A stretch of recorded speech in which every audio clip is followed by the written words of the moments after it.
This story is brought to your ears by all our fantastic supporters on Patreon.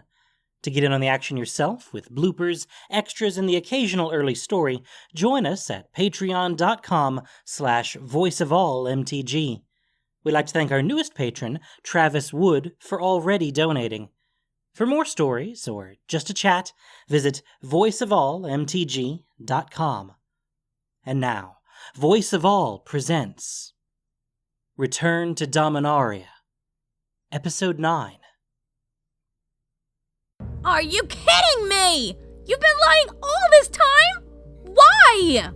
Chandra paced back and forth on the loose dirt near Karn's crater, waving her hands. They were surrounded by piles of smoldering trees and pieces of wrecked automatons, the air heavy with smoke. Furious, she faced Luti, or Jaya, or whoever this was. Why would you do this to me? Not everything is about you, Chandra.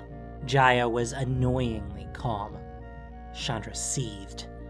She really wanted to set something on fire, but had just enough control of her temper to know that would be a bad idea. So what were you doing in Carol Keep then? I didn't go there for you, believe it or not. I was there years before you showed up. Pretending to be Mother Luti? Why? A long time ago, I went to Regatha, helped a few people, got drunk, talked a lot, apparently did some very impressive pyromancy, then left. 200 years later, I went back and found they'd started a religion based on me.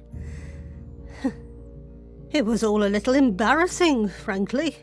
Karn looked from Chandra to Jaya and back, and then clearly decided this was not an argument he wanted to be involved in. He turned and strode back toward the crater, the surviving automatons clanking after him. Chandra pressed her hands to her head and tried not to pull her hair out in exasperation. Then why go back at all? Why stay at Carol Keep pretending to be somebody else? I didn't want to be a religious icon, but I had to make sure they weren't misrepresenting me. And I thought I owed them a little guidance. Where do you think the monastery kept getting those long-lost writings of Jaya Ballard from? Chandra's jaw dropped. Oh, don't look at me like that. I felt guilty. I never meant them to take me that seriously. But there they were, years later, treating me like an all-knowing deity. But I liked the work they were doing, helping young pyromancers. I'd been aging for 60 years, and I wanted to do something worthwhile with what was left of my life. You have some idea how hard it can be to help those kids. They're impatient, reckless, refuse to listen to anyone. Chandra let her breath out. She was still mad, but this was starting to sound almost reasonable. She wasn't sure what she would have done in Jaya's place. I wouldn't have lied about who I was for years. She was pretty sure she wouldn't, though being worshipped like a god was sure to get old fast, considering how long Chandra had lasted just as abbot. But maybe it didn't matter. Her plan was still intact. She'd found Jaya, and now she could get the help she needed. Alright, so I understand why you did it. Mostly. I forgive you. She held out Jaya's goggles, though the gesture was mostly symbolic now. It wasn't like Jaya couldn't have got them any time she wanted over the past years. And now I'll let you tell me what I need to know to be a more powerful pyromancer. Jaya took the goggles, and her expression turned hard as stone. Absolutely not. The next morning, Chandra woke up in the little tent she'd set up on the far side of the crater. For a moment, she thought she was still on the trail through the ridges, filled with hope and excitement about finding Jaya Ballard. And then she remembered where she was and what had happened. She put her hands over her face and groaned. She had spent the rest of yesterday arguing with Jaya. Chandra had tried to tell her about Nicol Bolas and how she needed more power to help defeat him. Jaya had not been impressed with her explanation and had said again that Chandra should have stayed with her friends. You said that at Carol Keep when I was getting the goggles. When you were pretending to be Mother Luti. Right, when you yelled in my face and then disappeared. Or was that some other time you yelled in my face and disappeared? It happens so often, all the occasions blend together. After that, there was a lot of Chandra shouting and Jaya mostly ignoring her. The last thing Jaya had said to her had been, When I was Mother Luti, you dismissed me as a useless old woman. As Jaya Ballard, suddenly I'm worth listening to. Now Chandra was tired of being angry, but she couldn't give up. She didn't know what else to do. I have to convince her to help me. There was no other option. Maybe this morning she's changed her mind. She crawled out of the tent into the bright morning light. The deep green forest surrounding the valley was still stationary, but the shadows under the trees were vaguely threatening. The piles of wood had mostly stopped smoldering, and the morning breeze carried the smoke away. Jaya was on the far side of the pit, standing on a mound of dirt, facing the forest as she kept watch. Karn stood nearby at the edge of the crater, which looked much deeper than it had yesterday. Some automatons stood guard at the other end of the valley, but most were down in the pit, digging with their scoop-like hands or carrying dirt to the piles. The automatons had been digging all night. Jaya had put up some fireballs in the air to light the area for them. As Chandra wandered along the rim, she saw it was full of weird, broken metal shapes and blocks of stone. Karn watched her approach, his metal features sober. Are you all right? Sure, I mean... You always spend half the day shouting? Chandra winced. It couldn't have been a fun time for Karn with all the yelling and recriminations going on in his dig site. Oh, sorry about that. I guess it was hard to work while all that was going on. She kicked at the churned up dirt. What are you digging for? She had been so busy arguing with Jaya yesterday she hadn't even thought to ask. The Silex. It was created by Urza to help defeat the Phyrexians.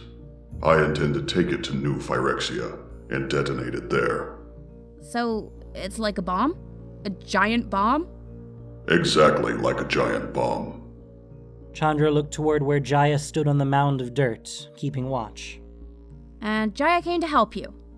Yes, to help protect the excavation from Multani's attacks. In his semi-conscious state, he senses that the Silex is being uncovered, brought closer to the surface, and he fears it. For good reason. It caused great damage to him. Karn looked off toward the forest, where the morning wind stirred the tree canopies. He does not want Dominaria harmed again. When he wakes, he'll understand that I'm taking it away to end the Phyrexian threat. That sounded important, and Chandra didn't want to interrupt. I'm going to talk to Jaya again. Karn looked down at her, his metal brows lifted. Must you? I have to change her mind. I need someone to help me learn the secret to becoming a more powerful pyromancer. It took me a long time to realize it, but I understand that now. I see. Good luck. Thanks. Chandra walked around the crater to Jaya's mound of dirt and climbed to the top. Jaya didn't acknowledge her. Look, I guess I just don't understand why you won't help me. This is what you said you wanted all this time. Exactly. You had more chances than I can count. She shook her head like someone who was absolutely done with this argument. I used to be just like you, Chandra. That's why I thought I could help you. But maybe we're too much alike.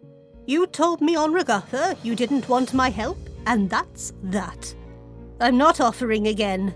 Yes, but... That was when she had thought Jaya was Mother Luti, an old woman not worth listening to, which was exactly what Jaya had said yesterday. I really screwed this up. If she had listened to Mother Luti, tried to be less impatient, Jaya wouldn't be so fed up with her. But I really need help. I've told you everything you need to know already. There's no secret. To master your power, you need to know what you want. Know your true self. You have no idea what you want. I want to kill Bolus. It's that simple. Then why are you here with us instead of your Gatewatch friends? For the last time, Chandra. A loud crack made them both spin around. Karn, on watch on the far side of the crater, turned and leapt into the pit. Jaya jumped down from the mound and strode to the edge. Chandra followed her. Down in the pit, the big automatons had stopped digging and stood around a broken stone slab, still partly covered by dirt and gravel. They moved aside as Karn approached. He knelt in the churned-up dirt and carefully moved sections of the slab aside, then leaned down to brush at something beneath. After a moment, he sat back, looked up at Jaya, and nodded once. He's found the Silex. That's good, right? That's the bomb thing he's going to take to another plane and kill the Phyrexians with, right? Yeah. Everyone I've talked to thinks the Phyrexians aren't a threat anymore, but he needs to do this. I just wish he didn't. He destroyed a whole plane, so why is destroying them a bad thing? The problem with interplanar threats was that by the time you realized you were in danger, it was generally too late to do anything about them.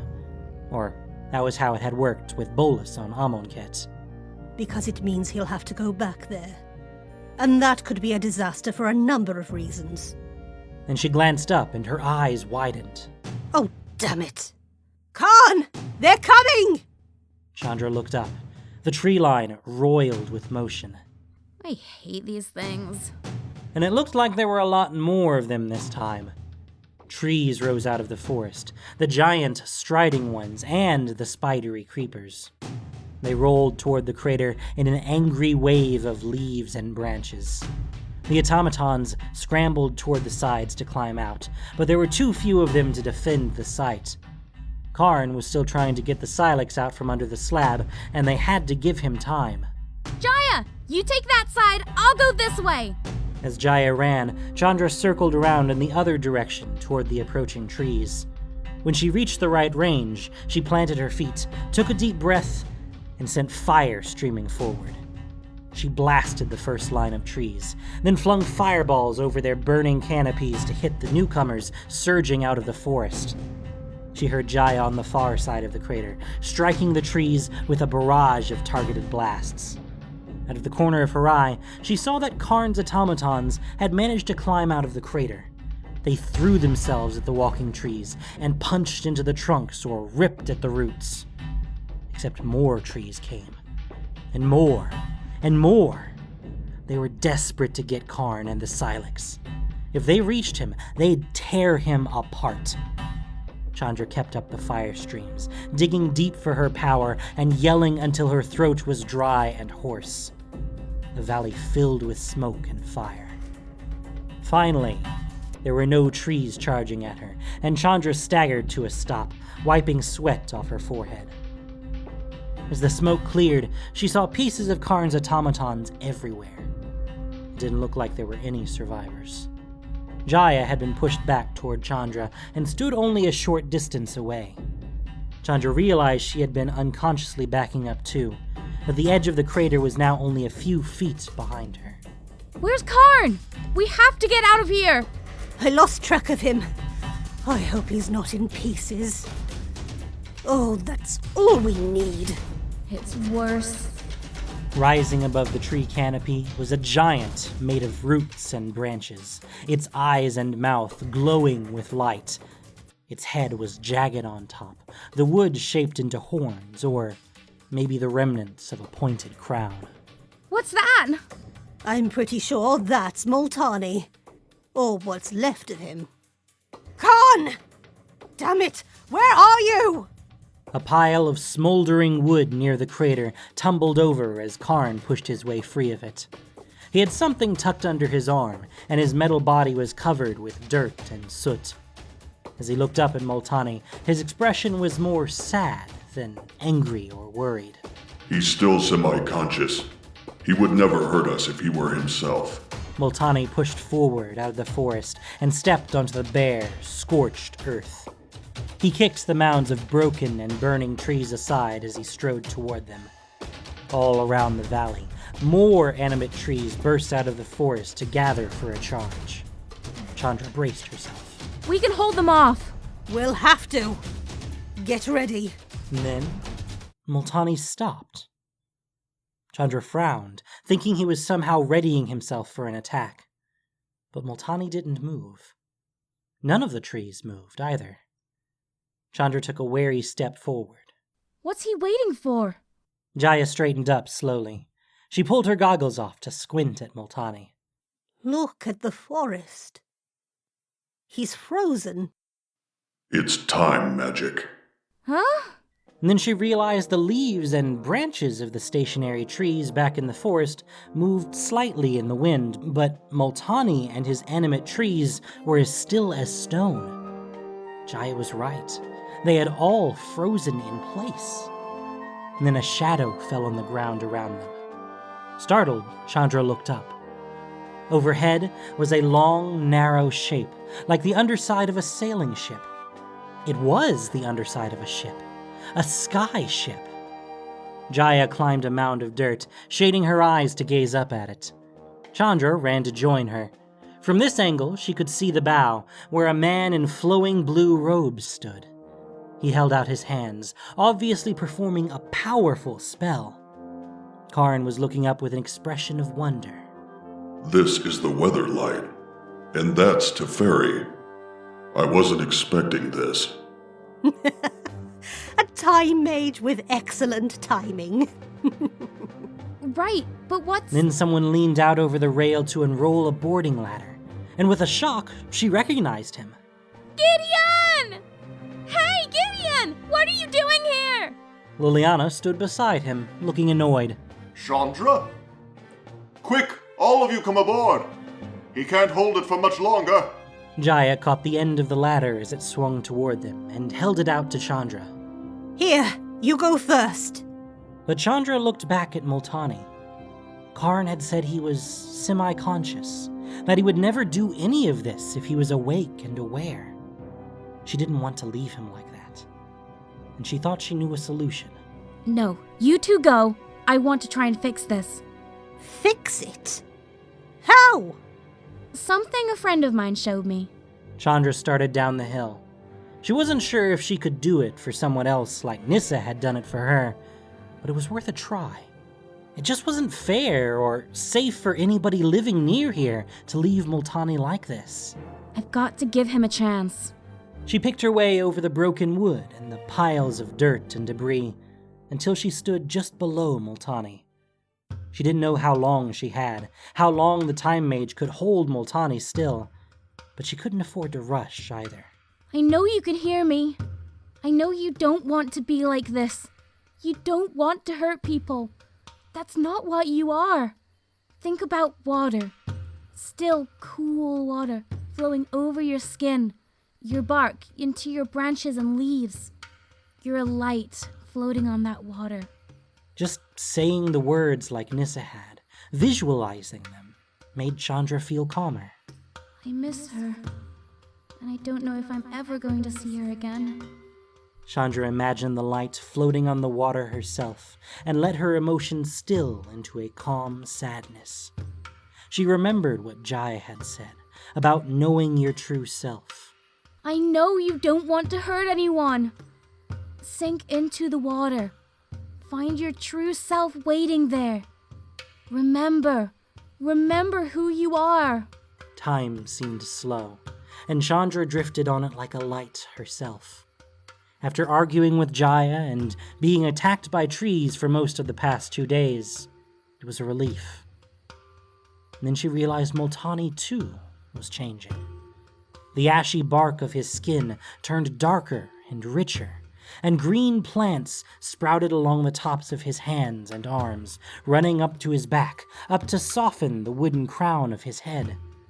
Flowers in a whole riot of colors appeared in the green, their petals unfurling. The angry gold light from his eyes and mouth faded to a deep blue, and she was sure she saw awareness there. All around him, the roots of the animate trees sank into the disturbed earth. Chandra backed away, just in case she was wrong, and then called over her shoulder. Let him go! There was a hesitation, and then a wind scented with smoke and burning washed over Chandra, as if it had been frozen too. Multani looked down at her, and then at Karn. You have the Silex. Karn moved forward to stand beside Chandra. I will take it to New Phyrexia. It will never harm Dominaria. I swear it. Multani relaxed, his body becoming less stiff. The animate trees were rooted to the ground in the valley, like they had always been here, shading the burned earth around the crater. Multani looked up at the weatherlight then, and frowned. You used Molimo's seed. Who's Molimo? His rival, another tree elemental. That was good work. Chandra grinned in spite of herself. A friend of mine showed me how. She hesitated. After calming Multani, she felt pretty calm herself, and everything seemed a lot more clear. She'd been rude and dismissive to Mother Luti, and just as reckless and impatient as any other young pyromancer in Carol Keep. I don't want to fight with you, Jaya.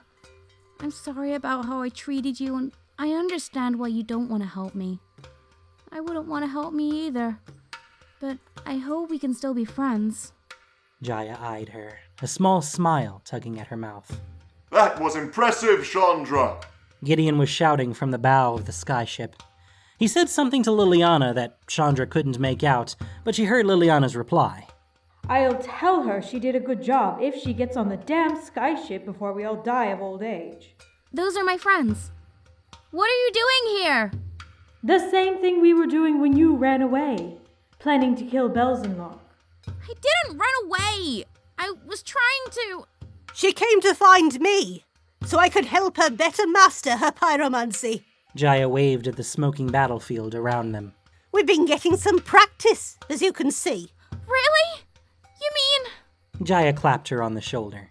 Yes, really. You're not there yet. But what you did with Multani shows me you have potential. Now come on, let's get out of here. As Karn and the two pyromancers climbed the ladders to the deck, Joyra spoke to Tiana. Take the wheel. I've got to convince two very stubborn people of something, and it may take some time. Good luck. Joyra took the stairs down to the open deck. Karn stood a little apart from where the other planeswalkers were talking.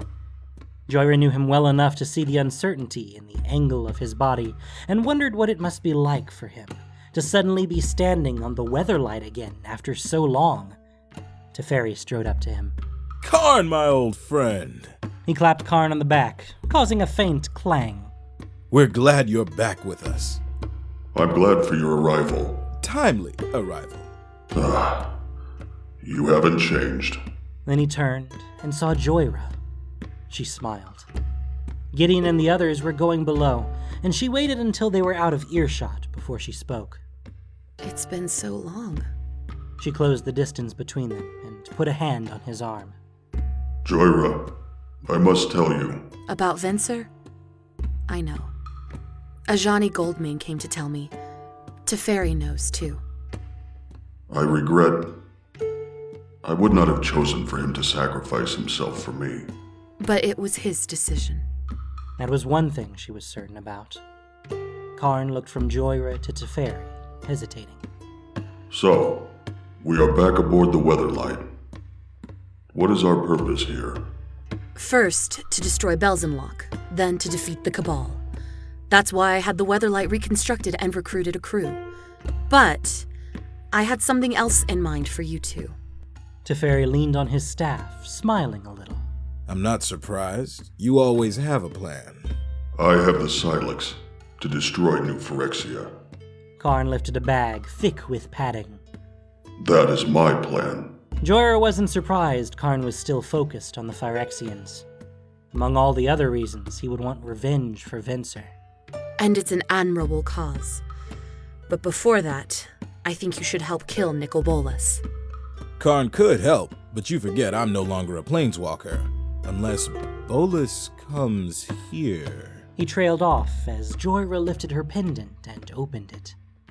His eyes widened. I'd never forget that. The power stone in the locket was reflected into Teferi's eyes.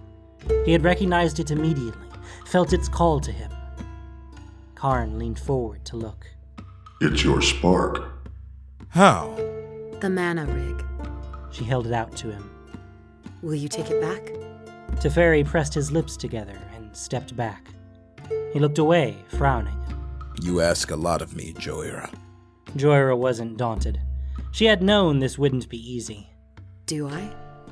Isn't this what you want? Teferi shook his head and looked away, and Jaya's frustration boiled up.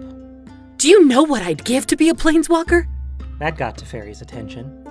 He faced her, his expression grave.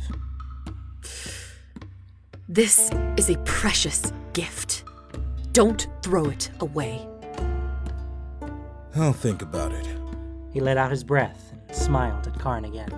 But for now, we're just 3 old friends, with a great deal of catching up to do. Jaya didn't object. She knew Teferi too well.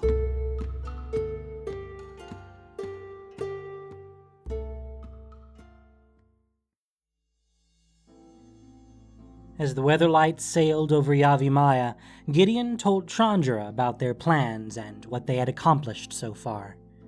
They were sitting with Liliana and Jaya around the big table in the compartment below the bridge.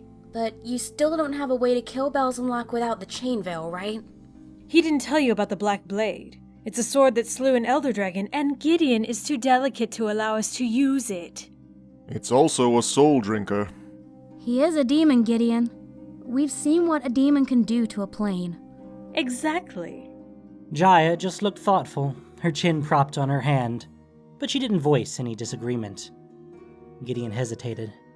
He didn't want to argue with them, not when they had found Chandra again and were talking over their plan like sensible people. They had allies, a strategy, everything they needed to kill Belzenlock, except the weapon to do it. I can't. A thump of displaced air made him flinch. Then with a sudden blaze of blue light, someone else stood in the compartment. Gideon shoved out of his chair and grabbed for his sword. Jaya was already on her feet. Liliana threw herself back against the wall and lifted her hands to cast a spell, and Chandra vaulted on top of the table, fire already crackling around her hair. And then Gideon froze, recognizing the ether trail almost before he recognized the newcomer's face. Jace! The door to the compartment was flung open, and Teferi, Jaya, and Shauna stood there, spells and weapons ready, with Arvad, Karn, and Raph running up behind them. Stop, it's all right. He's a friend. Teferi flexed his fingers and stepped back, clearly not pleased to be startled. He should knock first next time. Shauna called over her shoulder. It's all right, Tiana. How did you find us? You shouldn't have been able to planeswalk onto a moving vessel.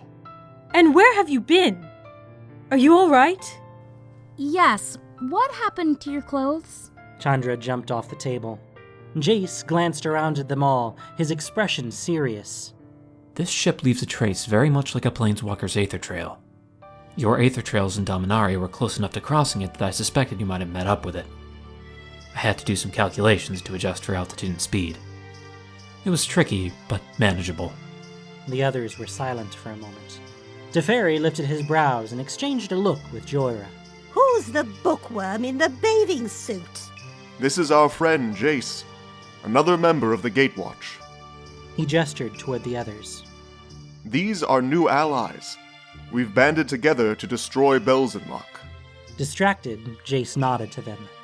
I'm sorry to appear on your ship without warning, but my mission is urgent. He turned to Gideon.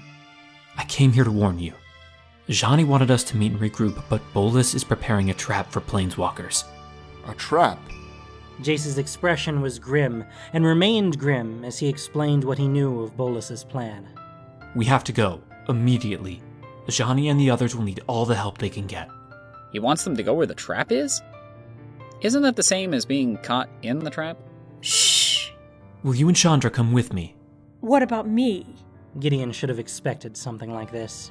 but he didn't feel their situation had changed.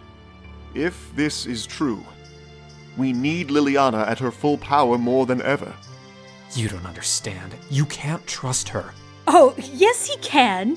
And barely any time ago, I was thinking how calmly we were discussing our plans. I do trust her, Jace.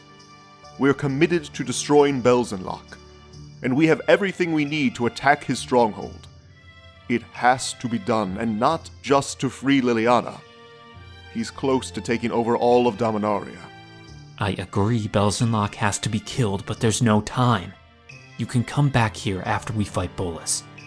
I'll be free to help you then. Jace, that won't work. With my powers weakened, I can't help you. Not fully. We'll end up routed again or worse. Just like on Amonkhet, at Bolus's mercy. You must know she's lying, Gideon, or at least manipulating you, not telling you the whole story. I need your help. Gideon knew Jace was sincere, but he had thought a great deal about their strategy, and he knew it was as sound as they could make it. Jace, we have a plan. We have a commitment to our allies, and we are ready to kill Belzenlock. I have no intention of repeating my mistakes on Amonkhet. When I meet Bolus again, it will be with Liliana, a necromancer capable of destroying any undead force he means to use against us. Jace was obviously unhappy. He turned to Chandra. Chandra, will you come with me? Chandra looked back at Jaya, who watched them thoughtfully, and then glanced up at Gideon. My plan was not as great as I thought, but I have a chance to get what I need now. To learn a bit more about myself. I must see this through here. Jace let out his breath in resignation. He stepped back. As blue shadows rose up around him, he glanced at Liliana. Don't be a fool, Gideon. Like I was. The shadows flew into a whirlwind, and he was gone. Are all planeswalkers like this? Teferi cleared his throat, took Raph's arm, and turned him around, leading him away toward the bridge. You should have seen us in the old days. Much more exciting. The others followed, Jaya pausing to give Chandra an approving nod as they left Gideon and Chandra alone with Liliana. Liliana pulled out a chair and sat down, dropping her head into her hands. Gideon tried to think of something comforting to say, but everything he could think of sounded like an empty platitude. After a moment, Chandra propped her hip against the table. So I guess we need to hurry. She's right. You said we had everything we need to kill Belzenlock. Does that mean you'll agree to using the Black Blade? Gideon hesitated.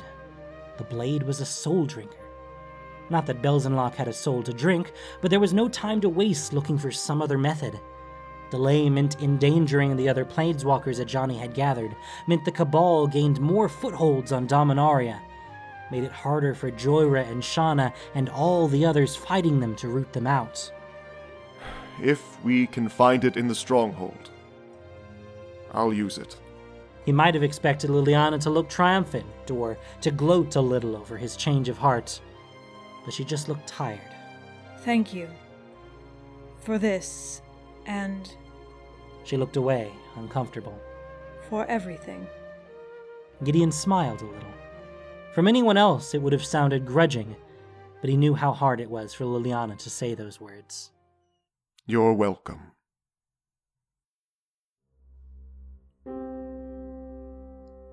Later, Teferi found Joyra sitting alone on the bridge. He took a seat across from her and looked out the port. The sun was setting over the green forest of Yavimaya, and they were nearing the coast. If I could, I would give you all the time you wanted to make this decision. Time isn't the problem. Teferi smiled a little and glanced at her. Time is never the problem. Her lips curved in answer. For you. He looked at the sinking sun, where the distant sea was turning golden in the light. Do your friends know I fought Bolus before? No. And when I decided to return your spark, I had no idea we would meet planeswalkers locked in battle with him. This was not part of my plan. Then perhaps it's fate coming full circle. Teferi thought of a young man called Quende, one of the many who had tried to kill him because of Zhalfir. Quende had been burdened by a need for revenge, for the loss of a place he had never known, a place Teferi had only wanted to protect. Teferi had sworn himself to return Zalfir, to make amends for the hubris and certainty of his younger self. Denying the power that his spark would give him toward that goal would be as selfish as time-shifting Zalfir had been in the first place. He sighed and held out his hand. Joyra smiled faintly. I don't know what the future holds, and this might be a moment we both regret later. But this is a weapon you should have. She pulled the pendant off her neck and dropped it into Teferi's waiting palm. Welcome back.